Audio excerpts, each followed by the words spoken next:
कर्म के जाल से निकलने का रास्ता। लेकिन उससे पहले हम पता लगाते हैं कि असल में कर्मयोग है क्या, कर्मयोग होता क्या है। कर्मयोग एक्चुअल में एक प्रक्रिया होती है अपने आप को मुक्त करने की।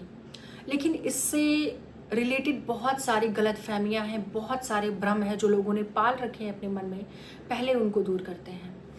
बहुत से लोगों का मानना है कि अथक परिश्रम करना, हमेशा सक्रिय रहना या हमेशा अपने आप को व्यस्त रखना, बिजी रखना, लगातार कुछ ना कुछ करते रहना, ये कर्मयोग होता है। नहीं, ये एक तरीके का भ्रम है।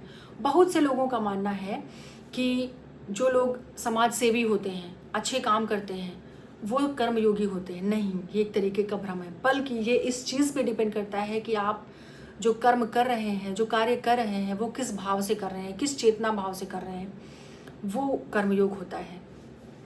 अगर आपको कोई कार्य करने से बंधन होता है, आप बंधन फील करते हैं, वो कर्म है। अगर आपको किसी कार्य को करने से आज़ादी मिलती है तो वह कर्मयोग होता है। अगर आप कोई कार्य दुखी होकर करते हैं तो वह कार्य होता है, कर्म होता है, वह कार्य कर्म होता है। अगर कोई कार्य आप खुशी खुशी सहजतापूर्वक करते हैं तो वह कर्म योग होता है। बस यही इतना अंतर है कर्मयोग में और कर्म में।